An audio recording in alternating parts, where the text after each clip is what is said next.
Do you know what I'm talking about? What was it? What was the movie? What's the name of the brothers I again? don't know the title. It's about a UFC fighter. No, I didn't see that. If, if you didn't see it, that's fine. I can tell you haven't because it's very memorable. Because it's so odd. You're watching it, you're like, what is this? So Is it based on a it's true the story? no, I don't think so. It's the Safdie brothers directed Uncut Gems, and they're making a movie. You're watching it, and you're like, I don't think it's about I don't think it's real, but it Okay. looks like it's real. It's about a UFC fighter, and I don't think it's actually. I'll look it up right now. Anyway, it's because I remember the guy's name. So you're watching it, and you're like, okay, this looks very strange. I want to see it. It's the same directors. It looks great. And you're like, who is this actor? Who is this actor? He's a white guy, but he looks off. Like he looks something sort of familiar. And dude, it's he's played by Dwayne Johnson. And Oh, they kind of make him white. wonder why. It's hard to describe. It's hard to describe. This mat. Okay, it's called. Yeah, I don't. Okay, okay. Which It makes sense is. because he was a fighter, right? So, or a wrestler. Okay, I'm trying to see if this guy's right. If this guy's a real guy. It is. This is a real person. It's It's based on a based on real a guy. real guy? It's called the Smashing Machine. And it just looked real, but I go, I never heard of this guy, Mark Kerr, because I know some UFC. Yeah, yeah. So anyway, it's based on Mark Kerr, a UFC fighter, Hmm. two-time UFC heavyweight, but it looks really good. Oh, cool. And Dwayne Johnson doesn't look like Dwayne Johnson.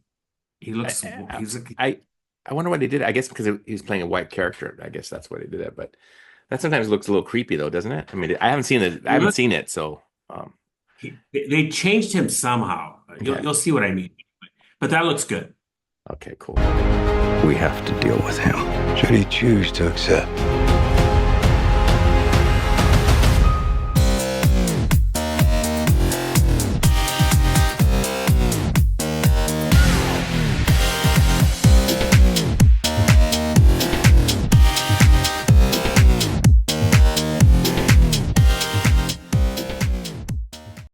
Hey there, welcome to Pod and Deliver. And tonight we're going to be reviewing a film, Mission Impossible: The Final Reckoning. This is a 2025 film. Ruben, I'm excited because I think this is one of our first films that has nothing to do with education. Although maybe there's some education we could pull out there because we are two teachers and we see things through our lens, right? And of course, yeah. No, no, no. There's nothing to do with teaching. Stop. I thought you were about to say just start all over from the beginning. Um, Teaching? no, I know. I'm just saying maybe we could pull some little nuggets somewhere. I don't know, maybe not. How about we don't? How about we admit this has nothing to do with All right, teaching? it It's has nothing to Mission do with education. Impossible. Enjoy yourself. Have a good time.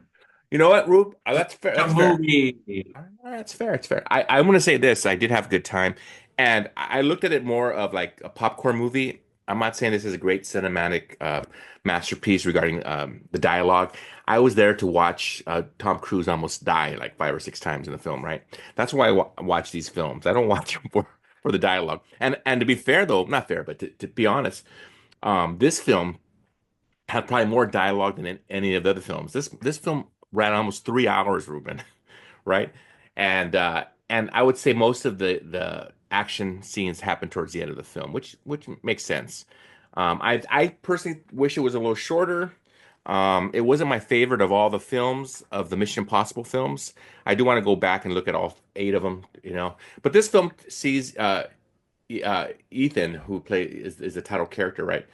Ethan Hunt, which is Tom Cruise, trying to stop this AI machine called the Entity, right?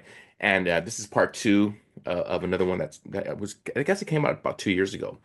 And so, and the whole idea is to let's stop this machine to, because this machine wants to basically do a doomsday where all nuclear weapons are going to be shot out from all these countries like China and the United States and so forth, England, and to basically just, kill off society. And so that's the whole thing of him trying to stop this ending of the world. It seems like he's always trying to save the world, Ethan. And so I love the action sequences in the submarine where at one point he's trying to uh, basically do what the entity wants him to do, is which is to bring this key down to the submarine to give him power, or give the entity power of every nuclear device in the world. And he does that, but he doesn't tell the entity that he wants to also capture the entity later on, and they have this gadget that does that.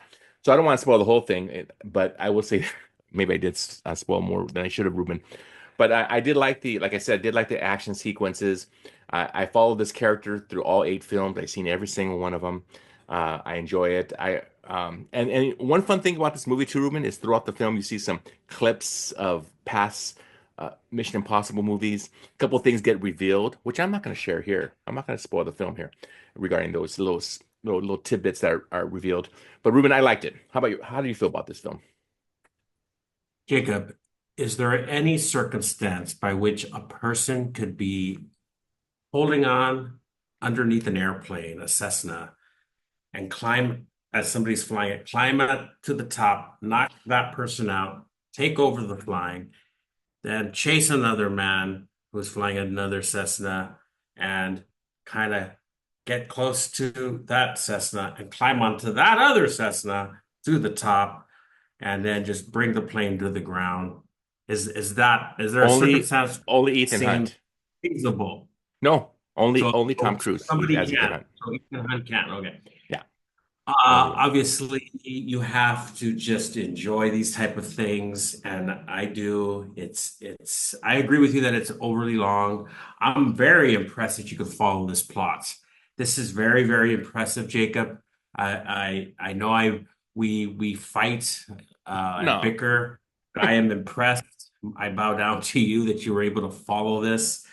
I feel like I got the gist of it, the whole entity. It feels like an AI device that controls, like you said, nuclear devices, but there are certain things I couldn't follow. And I feel like that's part of the whole poison pill. If he gets the poison pill, like yeah, you get a little lost. I mean, maybe just me. Maybe I'm the one, but some of the plot points get a little confusing at times. And I was thinking about the first Mission Impossible and subsequent Mission Impossibles where that happens sometimes, where you get a little bit lost in the details. But I think if you could follow everything, you might be bored if you could follow everything, right. I think it kind of pulls you forward by trying to focus, like, okay, what's happening here? Um, and I think that's part of the charm of the movies. By the way, what is your favorite Of all 8 of of them, the? Yeah. because they do show a little clip of all 8 of them throughout the film, and I have to honestly say it's kind of a tie between the one that came out, is it Fallout? I think in 2012, and then also the first one. The first one blew me away because of just the ending and so forth. But I would say first one and the 2012 film, I think it's Fallout. I think it's called Fallout. But those are probably my two favorite. Although I did like the last one, the number 7, Dead Reckoning, the part 1, because some of the sequences were just crazy. So I think as sequence goes, I like the last Wow. one, but the other two, number 1 and number what 6, I, I think that were I pretty have good. a fa Or 5, I, 5, number I have 5. a favorite. I have a favorite, but before I say, I will say that the dust storm scene in Ghost Prodigal, after that went down, I thought just wrap it up. You can't beat that. It's such a cool Yeah. moment. Because sometimes when you're in these scenes and they're so hard, they're just so um big and preposterous. It knocks you out a little bit of the film. But the dust storm scene, most of it feels real. Like that can Yeah. really happen, and it's very exciting. But for me, the first one was the best. It is the best of the franchise. Oh, I really? agree Okay. with that. And there's some fantastic action sequences in that. What could I do without in this movie? I agree that it's too long. I agree that it meanders at times. I feel it got a little sweet, too sweet at the and Mhm. these long speeches by Ving Rhames and uh, I like that they brought back some of the original you know some of the ideas and some of the Mhm. scenes and characters from the first, indicating that this is kind of like the end. This is the last one. But do you believe it's the last one, Jacob? No way. I mean, they made some money, not as much as they thought this last weekend, but they're going to do some more. They're going to. I think they want to do with the guy who just was in Mad. Who was the star of not star, but one of the stars of the last Top Gun movie. One of the stars of the last Maverick film. Thanks for, Huh? well, you made it very clear to us who this person is. Thank One of you. the stars of Maverick. But yeah, I think that to answer your question, I think they're going to continue. And why not when you're making crazy money? And Ruben, I have to say this though. I think Tom Cruise, and you tell me if I'm wrong, I think he might have saved, and someone said this, I think it was Steven Spielberg who said this. So I'm not saying it, first time you're hearing it, Yeah, yeah. because I don't have Save original cinema, ideas. that whole thing. He saved cinema. And I went to the movies Yeah. last, I'm not sure when you saw this film, but I saw it last weekend. And the theater was pretty packed. And I didn't think I'd ever see that again. And there was a Well, showing every hour, like for 13, 14 hours straight. he he's the only one, it seems to me, he's the only one who's consistently making movies like this and can make movies like this. I guess DiCaprio could probably make movies like this too Yeah. if he chose to, because he's one of the few bankable stars, DiCaprio and Tom Cruise. But um, and there's other ones, but I don't think at that level still. Um, who's making these blockbusters that people want to go to. So I will say this: I saw this at a movie theater. Did you Okay. as well? You said I you did saw it. with my son Gideon. Yeah. We saw it together. For some reason, I thought you were watching it on Apple TV. Okay, so you went out to the theaters, and I there was hope. I agree with you. There were people there, but also this is the type of movie you see at the theater, at the cinema. Come on, you can't watch this on your phone. Give me a break. But I was encouraged by some of the previews.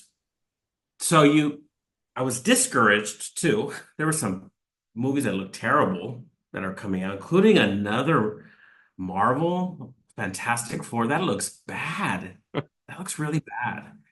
Are people not fatigued by these type of movies? No, I think in my showing, I think they showed Fantastic Four and another Marvel besides that one. I can't remember what it was, but there's two Marvel It movies that look were coming out. it looks like a just a complete copy, carbon copy of the Avengers. It Yeah. looks like the same thing. There's another Superman movie coming out too. I saw that. Did you get that? Did you get that preview too? I thought that Yeah. looked a little decent though. But there's been so many I'm just Superman movies.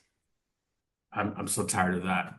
Okay. And but besides that, there's a film. I know this is not about coming attractions, but I Right. guess I feel like cinema is not completely dead. There's a movie by the directors of Uncut Gems that's coming out, and it looks fantastic. And there's a couple of other ones. Formula One movie starring Brad Pitt that's coming out that looks interesting too. So yeah, cinema is still alive. That's good to know. Yeah, with that, I mean, it's exciting to go to the movies again. I mean, I've been taking my son Gideon to the movies at least once a week, average before my surgery, for the last couple of years, and it was always dead. But it's excited to see that it's people are starting to go to the theaters again. But with that, Ruben, I want to thank everybody for joining us on Pod and Deliver with this new Mission Impossible film by Tom Cruise. Thank you again, and we will see you on Pod and Deliver. Bye bye.